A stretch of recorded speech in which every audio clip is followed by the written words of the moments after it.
4 वेदों, 18 पुराणों और असंख्य शास्त्रों का मूल मंत्र है ओम।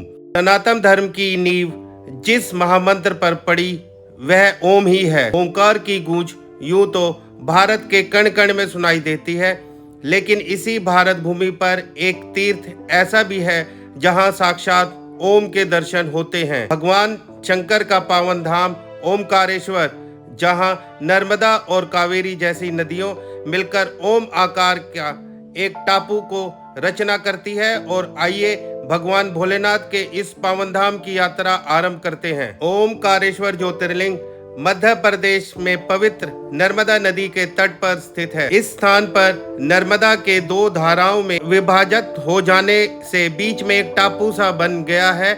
इस टापू को मांदता पर्वत या शिवपुरी भी कहते हैं। 12 ज्योतिर्लिंगों में से एक ओंकारेश्वर चौथा ज्योतिर्लिंग है, जहां 2 ज्योतिर्लिंगों की पूजा होती है, ओमकारेश्वर और ममलेश्वर। यही एक ऐसा ज्योतिर्लिंग है जो नर्मदा नदी के उत्तरी तट पर स्थित है। ऐसा कहा जाता है कि यह तट ओम के आकार का ही है। यह ज्योतिर्लिंग पंचमुखी है।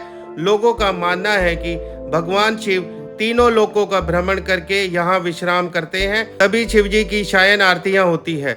इस ज्योतिर्लिंग की स्थापना के विषय में कई कथाएं प्रचलित है। आज के इस वीडियो में शेयर करेंगे और साथ में हम जानेंगे श्री ओमकारेश्वर ज्योतिर्लिंग के इतिहास की, इसकी वास्तुकला की, मंदिर के रहस्य, भगवान शिव और माता पार्वती जहां खेलते हैं चौसर, मंदिर से जुड़ी रोचक कहानियां, कैसे पहुंच सकते हैं, बेस्ट टाइम विजिट करने का मंदिर और मंदिर के टाइमिंग्स के बारे में। तो हमारे साथ इस वीडियो को एंड तक जरूर देखना और कमेंट करना आप इस वीडियो को किस लोकेशन से देख रहे हैं। साथ में हर हर महादेव जरूर लिखना। अब बात करते हैं श्री ओमकारेश्वर ज्योतिर्लिंग की मुख्य जानकारी। मध्य प्रदेश के खंडवा जिले में नर्मदा नदी के बीच बसे मांदता द्वीप को कहीं कहीं शिवपुरी द्वीप भी कहा जाता है। इस द्वीप की खासियत यह है कि यह हिंदू धर्म के पौराणिक चिन्ह ओम के आकार में बना हुआ है।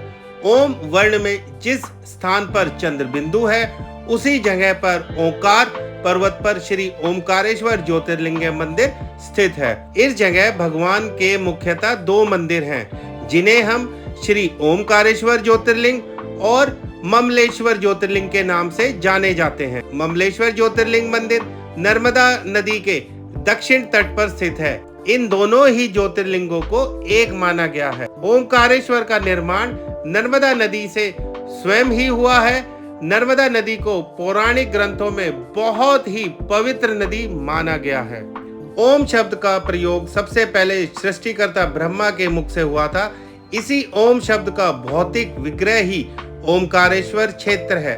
इस जगह 68 तीर्थ स्थान है। ऐसा कहा जाता है भगवान शिव यहाँ 33 कोटि देवताओं के साथ निवास करते हैं। श्री ओमकारेश्वर ज्योतिर्लिंग मंदिर में भगवान शिव की पूजा की जाती है। यह मंदिर सन 1063 ईस्वी में बनाया गया था, स्थापना की गई थी और मंदिर का निर्माण महाराजा उत्तरादित्य ने किया था। प्रमुख त्योहार महाशिवरात्रि और सावन के त्योहार हैं और आरती का समय हर दिन सुबह, दोपहर, शाम और रात। अगर हम श्री ओमकारेश्वर ज्योतिर्लिंग मंदिर के इतिहास की बात करें तो इसके संबंध में ऐतिहासिक तथ्य ज्यादा उपलब्ध नहीं है। हालांकि इस मंदिर का निर्माण काल लगभग 5500 वर्ष पुराना बताया गया है। पुराणों में भी इसकी उपस्थिति की चर्चा मिलती है। ज्ञात तथ्यों के अनुसार ओमकारेश्वर मंदिर का निर्माण राजा उत्तरादित्य ने सन 1063 ईस्वी में करवाया था, जिनके लिए उन्होंने 4 बड़े पत्थर स्थापित करवाए थे। पत्थरों पर संस्कृत भाषा में स्रोत खुदे हुए थे। ओमकारेश्वर मंदिर की वास्तुकला के बारे में अब बात करते हैं। इस स्थान पर नर्मदा नदी ओम के आकार में बहती है। ओमकारेश्वर मंदिर में आप नाव या पुल के द्वारा पहुंच सकते हैं। घाट के पास बहुत सारे तीर्थ हैं, जहां पर श्रद्धालु नर्मदा नदी में स्नान करके मंदिर के दर्शन के लिए जाते हैं। अगर हम श्री ओमकारेश्वर ज्योतिर्लिंग की वास्तुकला की बात करें तो यह मंदिर 5 तलों में बना हुआ है। दोस्तों 5 मंजिल का बना हुआ है। इसमें से पहले तल पर ओमकारेश्वर ज्योतिर्लिंग स्थित है, जो कि चारों ओर से जलमग्न है, मीन्स पानी से भरा रहता है। यह मंदिर शिखर के बीचों बीच न होकर थोड़ा दूर हटकर पर बना हुआ है। इसके समीप ही पार्वती जी की मूर्ति स्थापित है। दूसरी मंजिल पर महाकालेश्वर ज्योतिर्लिंग, तीसरी मंजिल पर सिद्धनाथ महादेव मंदिर स्थित है। वहीं चौथी मंदिर पर गुप्तेश्वर महादेव और पांचवी मंजिल पर धौरेश्वर महादेव विराजमान है। तीसरी, चौथी व पांचवी मंजिल के मंदिरों की छत पर अष्टभुजाकर आकृतियां बनाई गई हैं। ओमकारेश्वर मंदिर में 60 खंबे भी हैं, जो लगभग 15 फीट ऊंचे हैं। ओमकारेश्वर मंदिर के बीच में पंचमुखी गणेश की मूर्ति स्थापित भी है। ओमकारेश्वर के संपूर्ण तीर्थ क्षेत्र में कई छोटे बड़े मंदिर बहुत सारे बने हुए हैं। ओमकारेश्वर मंदिर के चारों ओर ओम के आकार का 7 किलोमीटर लंबा एक रास्ता है, जिसे परिक्रमा पथ भी कहा जाता है। यह पथ सीमेंट का बना हुआ है। जब श्रद्धालु इस पथ की परिक्रमा करते हैं तो रास्ते में उन्हें कई सुंदर मंदिर व मनमोहक दृश्य दिखाई देते हैं। ओमकारेश्वर मंदिर खंडवा की कहानी। ओमकारेश्वर मंदिर की उत्पत्ति को लेकर बहुत ही प्रचलित कहानी है, जिसके अनुसार एक बार विंध्याचल पर्वत ने मेरु पर्वत से ईर्ष्यावश पैदा की और वह अपना आकार दिन पर दिन बढ़ाने लगा। इस कारण सूर्य का प्रकाश भी पृथ्वी पर पहुंचाना मुश्किल हो गया। चारों ओर हाहाकार मचने लगा। तब सभी देवताओं ने मिलकर अगस्त्य ऋषि से प्रार्थना की वे इस समस्या का कोई उपाय निकाले और विंध्याचल पर्वत को समझाएं कि वह अपना आकार कम करे, ताकि पृथ्वी पर जीवन संभव हो सके। अगस्त्य ऋषि विंध्याचल पर्वत के गुरु थे और विंध्याचल उनका बहुत आदर और सम्मान करता था। देवताओं की प्रार्थना सुनकर अगस्त्य ऋषि विंध्याचल पर्वत के पास पहुंचे। उन्होंने अपने गुरु को देखते ही विंध्याचल ने उन्हें प्रणाम किया और उनसे पूछा कि वह उनकी किस तरह सेवा कर सकता है। तब अगस्त्य ऋषि ने विंध्याचल से कहा कि वस्त मुझे दक्षिण दिशा में जाना है, लेकिन तुम्हारा आकार इतना विशाल है कि मैं उस पार नहीं जा सकता। अतः मेरा निवेदन है तुम अपना आकार कम कर लो। तब विंध्याचल पर्वत ने अपने गुरु की आज्ञा मानते हुए अपना आकार कम कर लिया।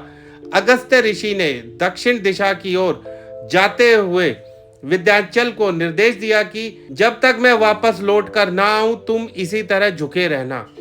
ऐसा कहकर अगस्त्य ऋषि चले गए और दोबारा वापस नहीं लौटे। विंध्याचल पर्वत इस तरह हमेशा के लिए झुका रहा।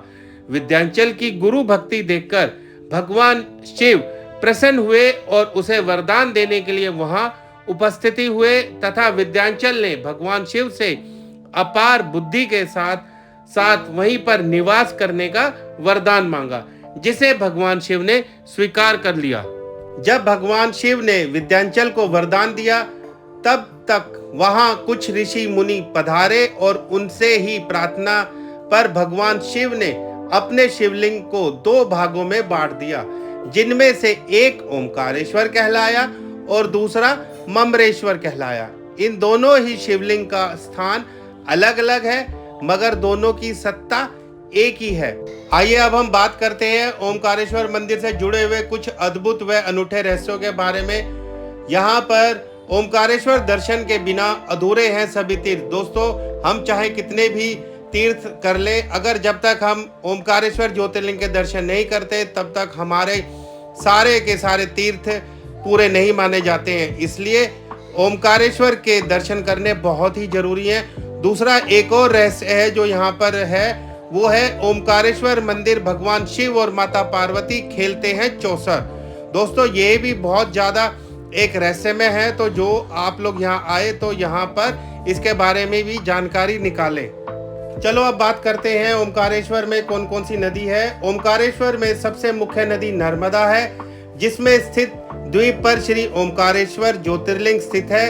वहीं यहाँ पर कावेरी नदी भी बहती है। वास्तव में यह स्थान नर्मदा और कावेरी नदी के संगम के रूप में प्रसिद्ध है। भक्तों, अब बात करते हैं ओमकारेश्वर मंदिर हम कैसे पहुंच सकते हैं।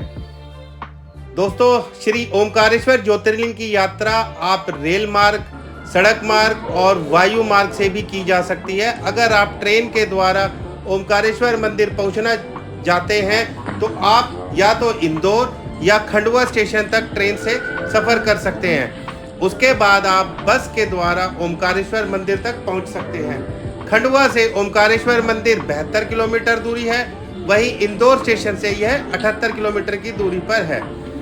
यदि आप प्लेन के से ओमकारेश्वर मंदिर तक पहुंचना चाहते हैं तो आप सबसे पहले इंदौर देवी अहिल्याबाई होलकर अंतर्राष्ट्रीय हवाई अड्डा पहुंचना होगा, क्योंकि ओमकारेश्वर का सबसे समीप का एयरपोर्ट इंदौर में ही है। इसके अलावा यदि आप सड़क मार्ग से ओमकारेश्वर ज्योतिर्लिंग पहुंचना चाहते हैं तो आप किसी भी टूरिस्ट पैकेज के द्वारा भी जा सकते हैं या आप अपने निजी वाहन से भी ओमकारेश्वर तक का सफर कर सकते हैं। श्री ओमकारेश्वर ज्योतिर्लिंग घूमने का सबसे अच्छा कौन सा है? सबसे अच्छा समय है अक्टूबर से फरवरी के बीच का, क्योंकि यहाँ पर इस समय तापमान करीब 15 से 30 सेल्सियस के बीच में होता है। ना तो ज़्यादा सर्दी है ना ज़्यादा गर्मी, और बहुत सुहावना मौसम होता है। इसलिए हमें यहाँ पर दर्शन करने के लिए इस समय जरूर आना चाहिए, खासकर सावन के बाद, तो जब मौसम पूरा बारिश होता है तब। अब दोस्तों बात करते हैं ओमकारेश्वर मंदिर के खुलने का और बंद होने का समय। तो श्री ओमकारेश्वर ज्योतिर्लिंग दर्शन समय की बात करें तो यह मंदिर सुबह 5 बजे से रात 9:30 बजे तक भक्तों के लिए खुला रहता है। भक्त यहाँ पर काल सर्प दोष जैसी विशेष पूजा भी करवा सकते हैं, जिसके लिए यहाँ पर प्री बुकिंग का उपलब्ध भी है। ओमकारेश्वर मंदिर में आरती किस समय होती है? तो यहाँ पर 4 तरह की आरती की जाती है, जो इस प्रकार की है। पहली है मंगल आरती, जो सुबह 5 बजे की जाती है। उसके बाद होती है रुद्राभिषेक, जो कि दोपहर 12 बजे होती है। उसके बाद होती है संध्या आरती, जो शाम 6 बजे, और उसके बाद रात को 9 बजे होती है शयन आरती।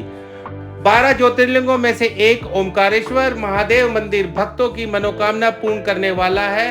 आप भी इसके दर्शन करके पुण्य फल प्राप्त कर सकते हैं। ईश्वर की आराधना करना परम शांति को पाना है, और जहां ईश्वर ने स्वयं ही धरती पर ओम रच दिया हो, उस तीर्थ की यात्रा करना साक्षात ईश्वर में मिल जाने के जैसा है। इस यात्रा में आज हमने ओमकारेश्वर ज्योतिर्लिंग के दर्शन किए।